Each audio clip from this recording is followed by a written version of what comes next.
Hello and welcome to SPMIS Academy. Today we'll analyze important newspaper articles of 28th April 2026. Please note you can download the PDF version of today's newspaper analysis by clicking the link given in the comment section. This is the list of the topics that we will be covering from today's newspaper. The first topic is about SCO's Defense Ministers Meet.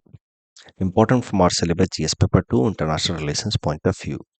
Shanghai Cooperation Organisation SCO के बारे में पहले समझते हैं।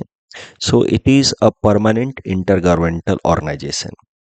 इसको साल 2001 में बनाया गया था कुछ देशों द्वारा for promoting political, economic and military cooperation amongst each other. SCO का हेडक्वार्टर है इन बीजिंग, चाइना। एससीओ के अगर मेंबर्स की हम बात करें तो शुरुआत में तो सिर्फ 6 मेंबर्स थे एससीओ के। सेंट्रल एशिया के जो 5 कंट्रीज हैं, Kazakhstan, Uzbekistan, Kyrgyzstan, Tajikistan and Turkmenistan. Central Asia में 5 ही देश हैं। पांचों देशों का नाम स्थान से खत्म होता है। 5 में से 4 देश संघाई कोऑपरेशन ऑर्गेनाइजेशन के मेंबर हैं, तुर्कमेनिस्तान को छोड़ करके। बाकी 4 Kazakhstan, Uzbekistan, Tajikistan and Kyrgyzstan इसके मेंबर हैं। Turkmenistan generally avoids being part of many international groupings, तो तुर्कमेनिस्तान एससीओ का भी हिस्सा नहीं है। इन 5 में से 4 सेंट्रल एशियन कंट्रीज के साथ साथ शुरुआती मेंबर्स थे चाइना एंड रशिया। तो टोटल शुरुआत में 6 मेंबर्स हुए। बाद में 2017 में on insistence of Russia, SCO included India as its member 2017 में। लेकिन जब भारत को इंक्लूड किया जा रहा था एससीओ के अंदर as a member on insistence of Russia, तो फिर चाइना ने इंसिस्ट किया कि पाकिस्तान को भी एससीओ की मेंबरशिप दी जानी चाहिए। China wanted to limit India's influence, balance India's influence. तो भारत के इन्फ्लुएंस को एससीओ में बैलेंस करने के लिए चाइना ने पाकिस्तान की एंट्री कराई 2017 में इन एससीओ। तो इसके साथ ही 2017 में एससीओ की मेंबरशिप 6 से बढ़कर के 8 हो गई when India and Pakistan became full time members in 2017। फिर आप 2023 में जब इंडिया ने एससीओ की सबमिट कराई, भारत को फुल मेंबरशिप मिली 2017 में, भारत ने एससीओ की सबमिट कराई 2023 में भारत के अंदर। उस 2023 वाले एससीओ समिट में Iran was added as a full time member of SCO. इसके साथ ही 9 मेंबर्स हो गए एससीओ के। और फिर Belarus was later on added as 10th and the newest member of SCO in 2024। इसके साथ ही एससीओ के टोटल 10 मेंबर कंट्रीज हैं। शुरुआती टाइम में 6 मेंबर्स थे Central Asian countries except Turkmenistan, China and Russia. फिर 2017 में भारत और पाकिस्तान, फिर ईरान 2023 में, और फिर 2024 में बेलारूस। ऑब्जर्वर मेंबर कंट्रीज का स्टेटस मिला हुआ है मंगोलिया एंड अफगानिस्तान को। एससीओ की अगर हम बात करें तो इसके ऑफिशियल लैंग्वेज है रशियन एंड चाइनीज। अब एससीओ से रिलेटेड ये इंफॉर्मेशन एग्जाम के लिए इंपॉर्टेंट है, प्रीलिम्स एग्जाम के लिए। करंट डेवलपमेंट बस इतना है कि एससीओ जो मेंबर कंट्रीज हैं उनके डिफेंस मिनिस्टर्स की मीटिंग हो रही है in Bishkek, which is capital city of Kyrgyzstan. तो किर्गिस्तान के कैपिटल सिटी में बिस्केक में एससीओ की डिफेंस मिनिस्टर्स की मीटिंग हो रही है, where the defence ministers are expected to discuss about ongoing conflict in West Asia. तो ये 2 दिन की मीटिंग है, कल और आज, और उससे रिलेटेड ये फिर आर्टिकल द हिंदू में आया था। इस टॉपिक के बेसिस पे एससीओ से रिलेटेड जो इन्फॉर्मेशन हमने देखी उसके बेसिस पे प्रीलिम्स प्रैक्टिस क्वेश्चन है। Please attempt this question and submit answer in the comment section. Next topic is about International big cat Alliance. Important from our syllabus GS paper 3 environment point of view. International big cat Alliance साल 2023 में प्रधानमंत्री नरेंद्र मोदी जी ने शुरुआत की थी इसकी। जब project tiger के 50 साल पूरे हुए, project tiger was launched in 1973 for conservation of tigers in India. Project tiger के अंतर्गत ही टाइगर रिजर्व्स बनाए जाते हैं। तो जब प्रोजेक्ट टाइगर के 50 साल पूरे हुए, उस ओकेजन पे प्रधानमंत्री नरेंद्र मोदी जी ने साल 2023 में एक इंटरनेशनल फोरम लॉन्च किया जिसका नाम है इंटरनेशनल बिग कैट अलायंस। इसको भारत की तरफ से इस फोरम को इम्प्लीमेंट करने में, लीड करने में रोल है एनटीसीए का, national tiger conservation authority. International big cat alliance जो फोरम प्रधानमंत्री जी ने लॉन्च किया, इसमें दुनिया भर के 7 big cats, major big cat species के कंजर्वेशन पे फोकस किया जाता है। इसमें है tiger, lion, leopard, snow leopard, cheetah, jaguar and puma. दुनिया भर में 95 ऐसे देश हैं जिनके यहाँ पे ये 7 या इनमें से कम एक बिग कैट पाया जाता है। So there are 95 range countries of these 7 big cats who can be part of this international big cat alliance. Bharat में अगर हम बात करें तो इन 7 में से 5 बिग कैट्स पाए जाते हैं। Puma and jaguar are not found in India. Remaining 5 are found in India: tiger, lion, cheetah, snow leopard and leopard. International big cat Alliance एक treaty based intergovernmental organisation बना। ध्यान दीजिएगा, इससे prelims perspective से important है इस साल के लिए, क्योंकि भारत ने लॉन्च किया 2023 में और ये एक फोरम की तरह लॉन्च हुआ था 2023 में। बाद में इसको एक treaty based intergovernmental organisation का स्टेटस मिला साल 2025 में। जैसे ही कोई एक इंटर गवर्नमेंटल ऑर्गेनाइजेशन बनाया जाता है, तो पहले फोरम था, फिर इंटर गवर्नमेंटल ऑर्गेनाइजेशन बना 2025 में। इंटर गवर्नमेंटल ऑर्गेनाइजेशन बनते ही उस ऑर्गेनाइजेशन का एक हेडक्वार्टर बनाया जाना चाहिए। तो international big cat alliance is now an intergovernmental organisation जिसका हेडक्वार्टर है इन न्यू दिल्ली। भारत इस ऑर्गेनाइजेशन को लीड कर रहा है। तो भारत ने इस ऑर्गेनाइजेशन के लिए 150 करोड़ बजटरी एलोकेशन भी किया है। दुनिया के टोटल 95 कंट्रीज जो इन 7 टाइगर रेंज कंट्रीज हैं वो इसका मेंबर हो सकते हैं। Currently 24 countries are member of international big cat alliance, जिसमें से 10 अफ्रीकन कंट्रीज हैं। उसके अलावा Kazakhstan, Namibia and Thailand have been granted observer status under international big cat alliance. अब इंटरनेशनल बिग कैट अलायंस की समिट कराने वाला है Bharat.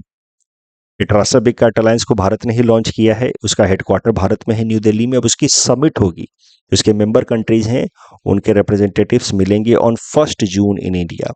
International big cat alliance summit के जस्ट बाद फिर India Africa 4th forum summit भी कराया जाएगा। इंटरनेशनल बिग कैट अलायंस जब 1 जून को कंडक्ट कराया जाएगा भारत के अंदर, तो वहां पे new Delhi declaration in direction of international big cat alliance will also be adopted. एक बात आप मेंस पर्सपेक्टिव से यहां ध्यान से सुनिए, international big cat alliance as well as international solar alliance, ये 2 मुख्य इनिशिएटिव है जो प्रधानमंत्री जी ने लॉन्च किया। उसके अलावा ग्लोबल बायोफ्यूल अलायंस भी आप इसमें जोड़ सकते हैं। These are examples of green diplomacy by India. Big Cat Alliance, International Solar Alliance, Global Biofuel Alliance, these are some global summit launched by India या global forums launched by India in the direction of cooperation amongst the member countries as far as renewable energy and environment protection is concerned. तो इन सबको GS paper 2 international relation में अगर कोई प्रश्न आए green diplomacy by India, तो वहां पे एग्जाम्पल के तौर पे लिख सकते हैं। इस टॉपिक डिस्कशन के बेसिस पे ये प्रीलिम्स प्रैक्टिस क्वेश्चन है। Please attempt this question and submit the answer in the comment section. Next topic is about India New Zealand free trade agreement, important from our syllabus GS paper 3 Indian economy point of view. Bharat और New Zealand के बीच में free trade agreement conclude हो गया था, उसके terms and conditions finalise हो गए थे बाय दिसंबर लास्ट ईयर। उसको अब साइन किया जाना बाकी था। उसी से रिलेटेड ये करंट न्यूज है।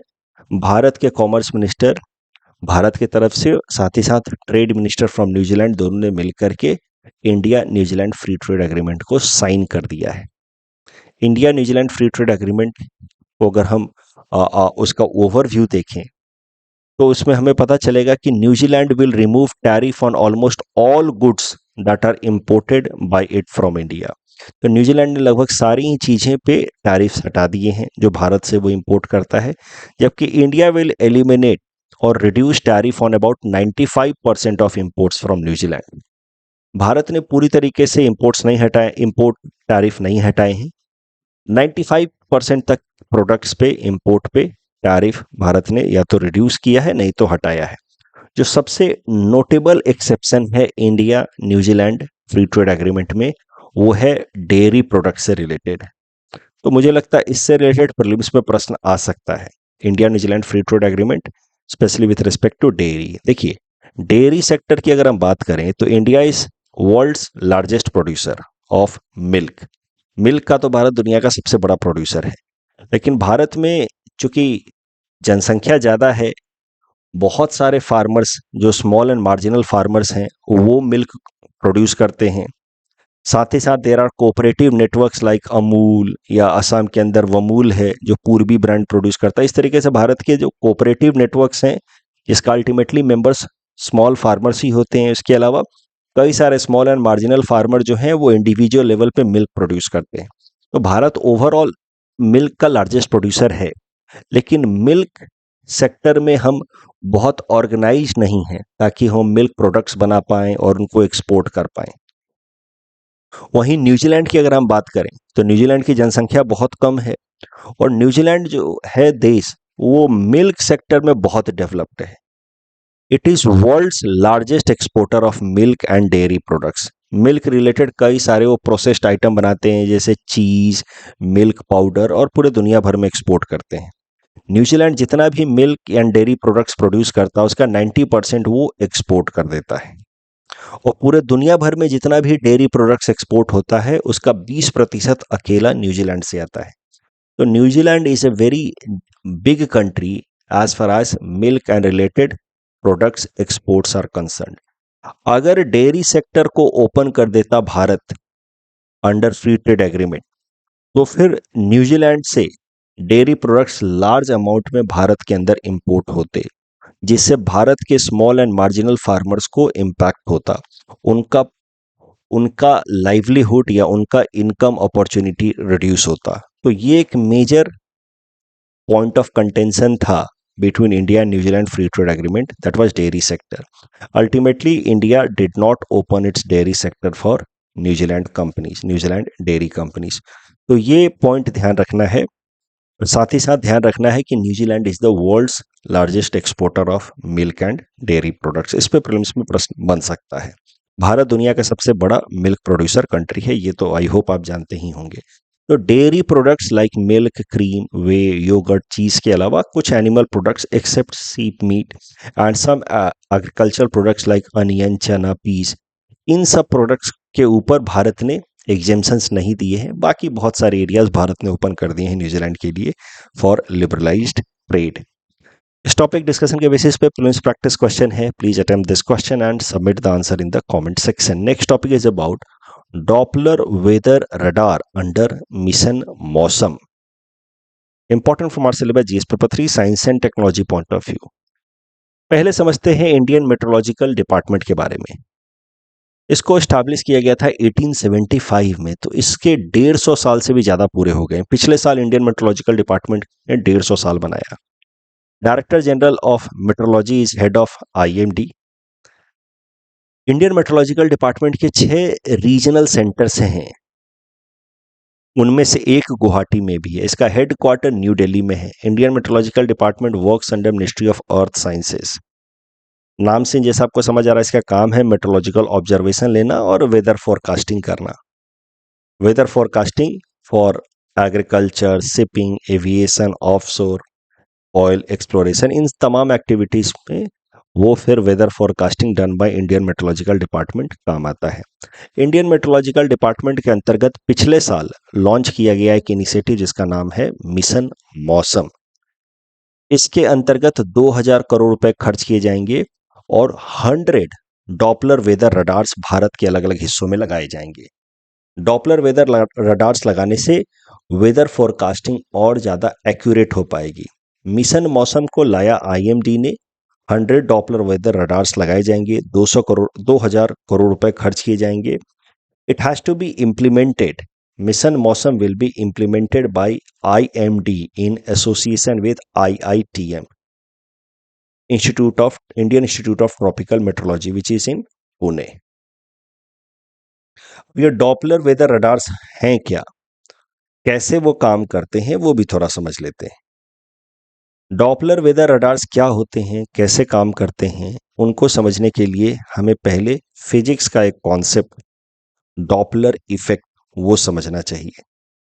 डॉपलर इफेक्ट क्या कहता है कि अगर कोई ऑब्जेक्ट मूव कर रही है, साथ ही साथ अगर वो कोई वेव जनरेट कर रही है, for example sound wave generate कर रही है, तो जो ऑब्जर्वर्स होते हैं, जो उस ऑब्जेक्ट से कहीं दूर खड़े हैं, उनके पास जब वो साउंड वेव पहुंचेगी तो उसकी फ्रीक्वेंसी अलग अलग महसूस होगी depending upon the location of the observer.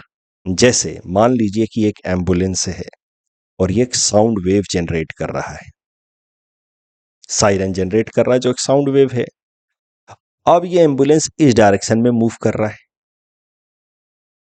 अब एक इंसान है जो यहां खड़ा है, यानी कि एम्बुलेंस जिस डायरेक्शन में मूव कर रहा है उसी डायरेक्शन में आगे खड़ा है. तो इस इंसान को जो सायरन की फ्रीक्वेंसी है, रियल फ्रीक्वेंसी, उससे हायर फ्रीक्वेंसी ऑब्जर्व होगी, since the person is standing in the direction of the movement of the source.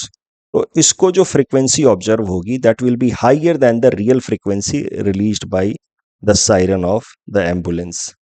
वहीं अगर एक इंसान अपोजिट डायरेक्शन में खड़ा है यहाँ पे, जिससे एम्बुलेंस दूर जा रहा है, उस केस में इस इंसान को जो फ्रीक्वेंसी ऑब्जर्व होगी दैट विल बी लेसर या lower frequency in comparison with the real frequency released by this ambulance. इसी को कहा गया है डॉपलर फिनोमिना इन फिजिक्स.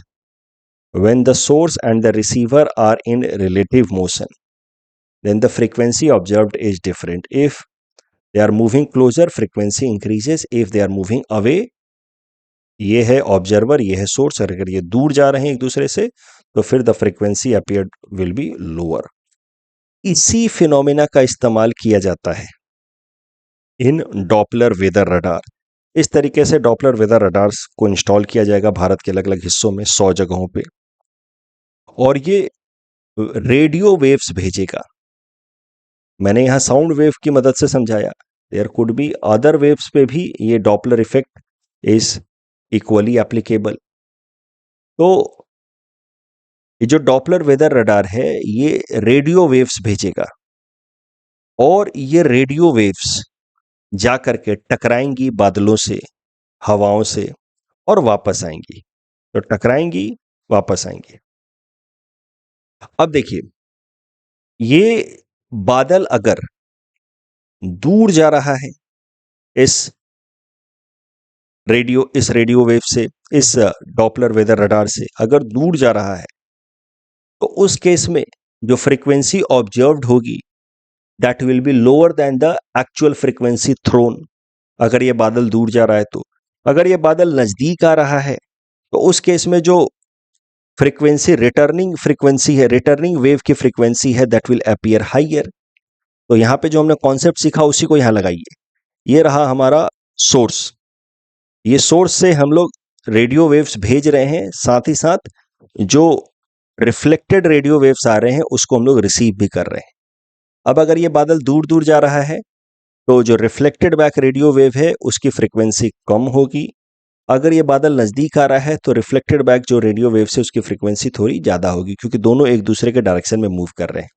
और इस तरीके से पता करने की कोशिश की जाती है कि कैसे हवाएं बह रही हैं, बादल किस डायरेक्शन में जा रहा है, और इस तरीके से डॉपलर वेदर रडार का इस्तेमाल करके जो डॉपलर इफेक्ट के कॉन्सेप्ट पे बना हुआ है, पता करने की कोशिश की जाती है कि बादलों का डायरेक्शन कहाँ है, कैसे क्या हो रहा है, जिससे फिर वेदर प्रेडिक्शन करने की कोशिश की जाती है इन मोर एक्यूरेट मैनर.